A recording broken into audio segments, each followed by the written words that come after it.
en que tenía que pasar por el Getsemaní, un sitio que no era agradable, un tiempo que no era muy bueno, pero tenía que pasar por allí. No podía Jesús evitar el Getsemaní, no podía Jesús evitar que llegara ese momento, no podía Jesús evitar que llegara esa hora, ese tiempo, porque estaba determinado con conocimiento anticipado de parte del Padre llegar ese momento, llegar a esa situación, llegar a ese tiempo, llegar a esa hora. Estaba establecido que le tenían que entregar, estaba establecido que iba a llegar ese momento, y llegó ese momento, llegó ese tiempo. Ahora está en el Getsemaní, ahora la multitud no le sigue, ahora la multitud ya no le sigue. Está en el Getsemaní, en ese lugar en que tantos momentos y tantos tiempos había pasado anteriormente, en el que había orado con sus discípulos y con sus apóstoles. Ahora se está trazando una traición mientras Él está orando, mientras Él está intercediendo. Se había levantado Judas y había acordado que por 20 monedas de plata iba a entregar a su maestro. Y estaba todo en ese momento, y sabía Jesús lo que le esperaba: los golpes, los latigazos, los escupitajos, la traición, la negación de Pedro, todo lo que le esperaba a Jesús.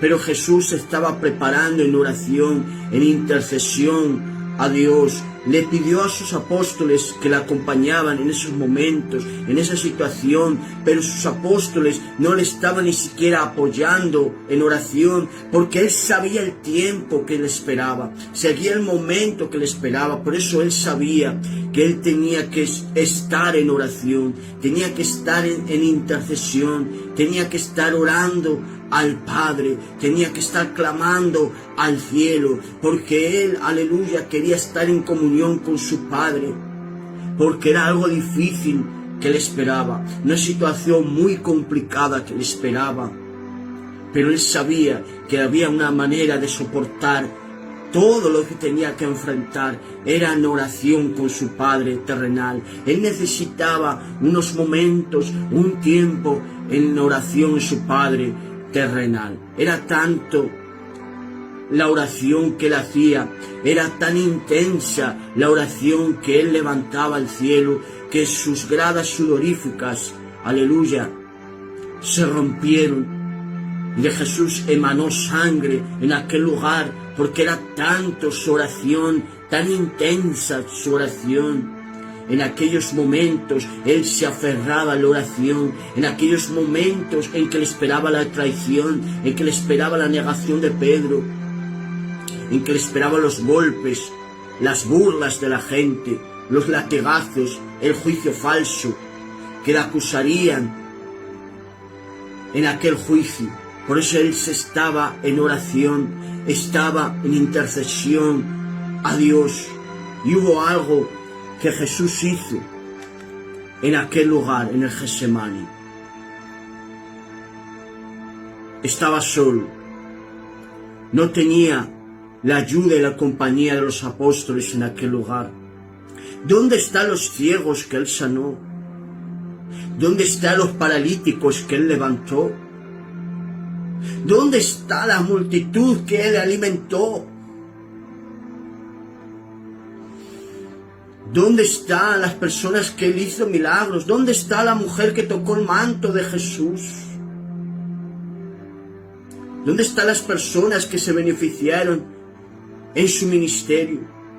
Se encontraba solo en esa situación. Y a veces, hermanos, tenemos que experimentar un Getsemaní. A veces tenemos que vivir un Getsemaní para que entendamos y comprendamos que solamente dependemos del cielo, que a veces a la hora de la verdad te vas a encontrar con Dios, solamente con Dios, en la presencia de Dios. Hay a veces que tenemos que pasar un Getsemani. Jesús pasó el Getsemani. Y nosotros tenemos que pasar un Getsemani también, en el que nos deja solos, en que no sentimos la compañía de las personas, en que estamos en ese lugar, en nuestro peor momento. En nuestro peor momento en el ministerio nos quedamos solos. No hay nadie que nos eche un brazo por encima. No hay nadie que pueda orar por nosotros. Porque en los momentos más malos de Jesús se quedó solo. No tenía la compañía de nadie. No tenía la ayuda de nadie. Solo estaba el Padre Celestial. Pero a pesar de tan grave situación, Él no quiso hacer su voluntad, sino que dijo: Padre, no se haga mi voluntad, sino la tuya. Él declaró y dijo: Padre, no se haga mi voluntad, sino la tuya. Y a veces, hermanos, nosotros queremos hacer nuestra voluntad y no queremos hacer la voluntad que el Padre nos está demandando. La voluntad que el Padre le demandaba no era fácil. Era traición, eran golpes, eran escupitajos, eran insultos, era cargar una cruz, era llevar una corona de espinas, era ser golpeado. Pero Él aceptó la voluntad del Padre que le ofrecía en aquellos momentos. A veces la voluntad de Dios, hermanos, no va a ser fácil para nuestras vidas. Va a ser difícil, pero que puedas decir como Jesús: Padre, no se haga mi voluntad, sino se haga la tuya. Que en esta noche puedas decir: Padre, que no se haga mi voluntad, sino la tuya. Jesús quiso hacer la voluntad del Padre, aunque no estaba obligado a ello. Él se entregó a la voluntad de su Padre. Haz conmigo lo que quieras. Y en este día, que puedas entregar tu voluntad al Padre Celestial y puedas decir: Padre, haz conmigo tu voluntad. La voluntad de Dios no es fácil, pero tenemos que hacer su voluntad, aunque nos cueste lágrimas, aunque nos cueste dolor, aunque nos cueste aflicción, aunque seguir el camino del Evangelio nos cueste lágrimas, nos cueste dolor. Vale más hacer la voluntad de Dios que hacer nuestra propia voluntad. Porque si hacemos la voluntad de Dios, la voluntad de Dios nos va a traer beneficios. El Padre le ofreció una copa muy amarga, pero Él la quiso beber la copa amarga que el Padre le ofrecía beber. Esa copa amarga que el Padre le daba a beber, después tendría unos frutos muy dulces. A veces tenemos que tomar la copa amarga que el Padre nos ofrece, pero eso después va a tener grandes resultados. Va a tener Dios y va a traer Dios frutos dulces para nuestras vidas. Por eso la palabra de Dios dice: verá el fruto de la aflicción de su alma y quedará satisfecho. Porque Jesús estuvo dispuesto a beber la copa amarga que el Padre le daba. Y aquella copa amarga se convirtió en frutos dulces. Aquella copa amarga fue dulce para nosotros. Amén. Que Dios te bendiga esta noche.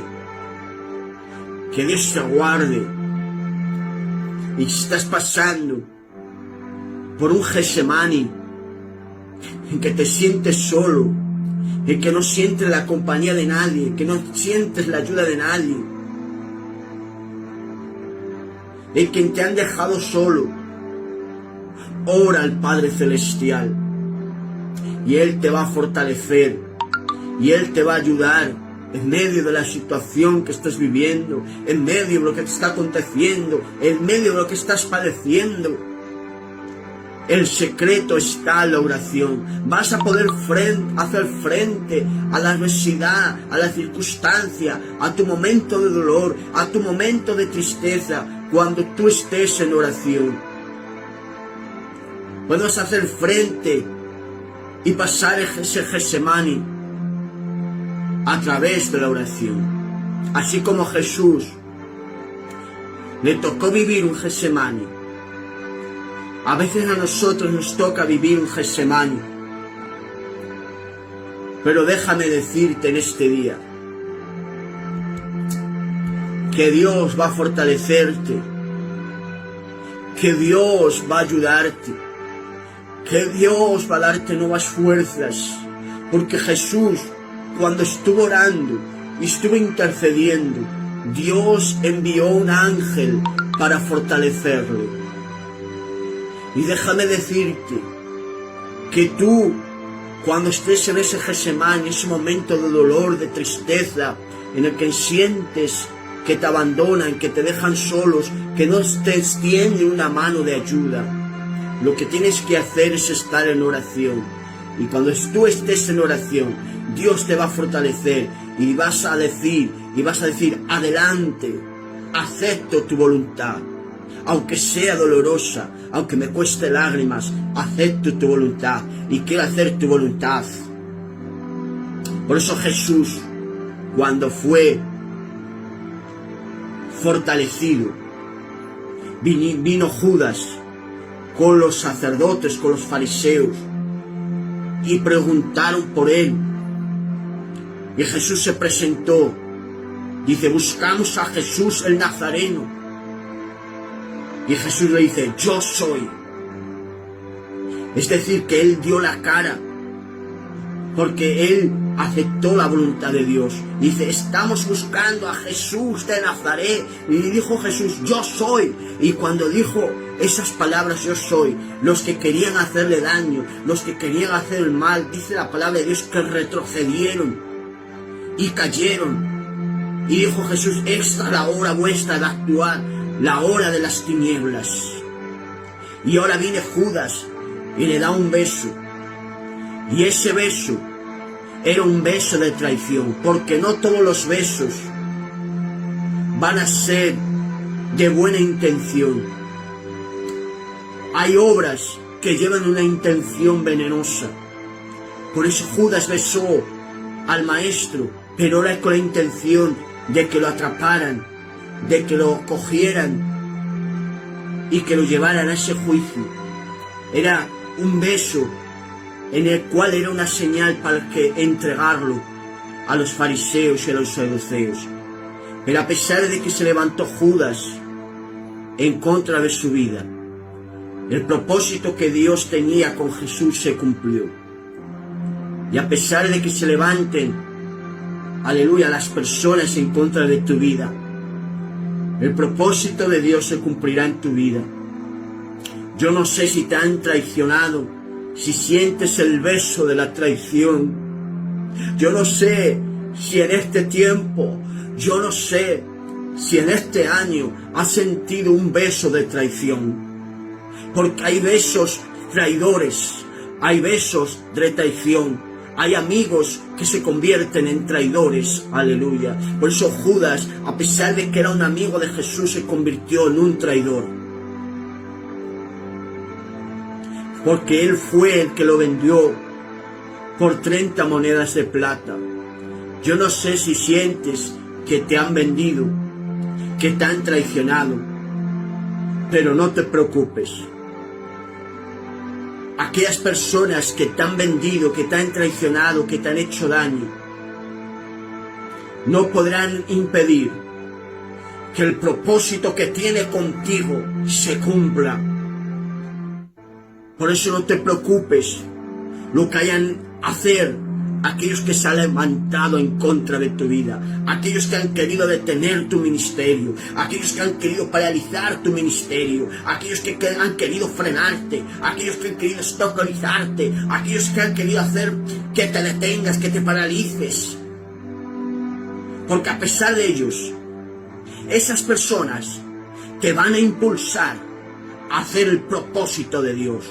Porque aunque se levantó Judas, no pudieron impedir que el propósito de Jesucristo se cumpliera. Aunque se levantaron los fariseos, aunque se levantaron los religiosos, aunque se levantaron la gente que tenían envidia, no pudieron impedir que el propósito de Dios con Jesucristo se cumpliera. Y déjame decirte en este día que estés tranquilo, que estés con paz, porque aunque se levanten los religiosos, aunque se levanten los fariseos, aunque se levanten los Judas traidores, no podrán impedir que el propósito de Dios se cumplirá en ti.